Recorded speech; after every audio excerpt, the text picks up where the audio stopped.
दिल्ली की Rouse Avenue court ने national Herald money laundering मामले में कांग्रेस की पूर्व अध्यक्ष सोनिया गांधी और लोकसभा के नेता प्रतिपक्ष राहुल गांधी समेत अन्य आरोपियों को बड़ी राहत दे दी है। अदालत ने मामले में मंगलवार को ईडी की ओर से दायर चार्जशीट पर संज्ञान लेने से इनकार कर दिया। कोर्ट के मुताबिक ईडी द्वारा दायर आरोप पत्र आधारहीन है, क्योंकि ये किसी प्राथमिकी के बजाय एक निजी शिकायत पर आधारित है। बिना प्राथमिकी के मामले में कार्यवाही आधारहीन है। कोर्ट की इस राहत के बाद राजनीतिक प्रतिक्रियाएं आ रही है। विपक्ष के नेता कोर्ट की बातों को सही बताते हुए बीजेपी पर निशाना साध रहे हैं। निश्चित तौर पर ये जीत सही मायने में देखा जाए तो जो तानाशाही रवैया भारतीय जनता पार्टी ने अपनाया है पिछले 11 वर्ष में, जिसमें ईडी सीबीआई जैसी सभी यंत्रणाओं का दुरुपयोग किया है, उसके खिलाफ है। निश्चित तौर पर ये जो कार्रवाई करने की कोशिश पिछले लगातार इतने सालों में भारतीय जनता पार्टी कर रही थी, ये नफरत के आधार पर थी, ये बदला लेने की राजनीति थी, विपक्ष को कमज़ोर करने के लिए ये चरित्र हनन करने की राजनीति थी। और ये जो ओछी मानसिकता है भारतीय जनता पार्टी, ये खुल चुकी है, उसके परकच्चे उड़ चुके हैं इस निर्णय के बाद। तो होनी ही थी रिजेक्ट। जब कोई मामला है ही नहीं, जब कोई घपला है ही नहीं, कोई सॉलिड एविडेंस है ही नहीं इनके पास, तो फिर ये क्या करें? तो फिर किस आधार पर कोर्ट एक्सेप्ट करेगा? तो पूरा ध्यान भटकाने का मामला है। ध्यान भटकाएंगे। जब भी कोई गंभीर मुद्दा आएगा तो ध्यान भटकाने के लिए लोग तैयार रहते हैं। लोगों को सरकार के कहने पे परेशान किया जा रहा था।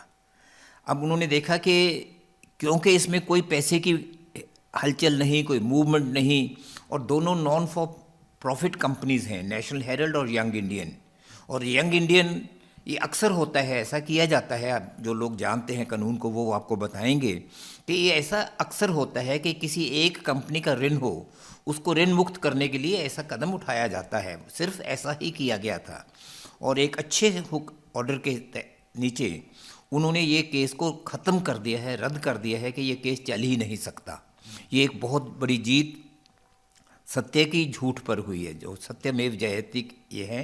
परेशान हुए हैं, हमारे लीडर्स को लंबे समय से करता रहा है। मैं खुद 7 बार उनके आगे पेश हुआ हूँ इसमें, लेकिन हम लोग जानते थे कि ये केस एक सरासर झूठ और गलत केस बनाया हुआ है। सब कानून के तहत काम हुआ है, कहीं भी कतई भी कानून के खिलाफ कोई उसमें एक कदम भी नहीं उठाया गया। कोई पैसे की मूवमेंट के नाम की कोई चीज़ नहीं। जो प्रॉपर्टी है वो पूरी की प्रॉपर्टी नेशनल हेरल्ड के पास है। जबकि बीजेपी इसे टेम्परेरी राहत बता रही है और दावा कर रही है कि कोर्ट एक समय के बाद बिल्कुल संज्ञान लेकर कार्रवाई करेगा। एक टेम्पररी राहत मिली है।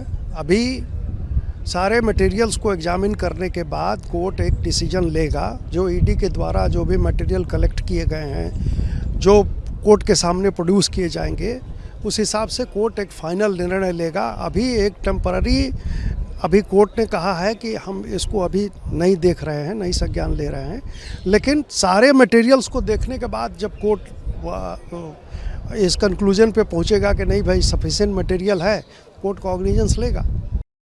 इस मामले में गांधी परिवार के अलावा सैम पित्रोदा, यंग इंडियन और अन्य को भी ईडी ने आरोपी बनाया था। ईडी ने आरोप लगाया था कि नेशनल हेराल्ड के पब्लिशर एसोसिएटेड जर्नल्स लिमिटेड की प्रॉपर्टीज पर कथित तौर पर धोखाधड़ी करके कब्जा किया गया था, जिसकी कीमत 2000 करोड़ रुपए से ज्यादा है, और इससे मिली अपराध की कमाई का इस्तेमाल यंग इंडियन नाम की कंपनी के जरिए मनी लॉन्ड्रिंग करने के लिए किया गया था।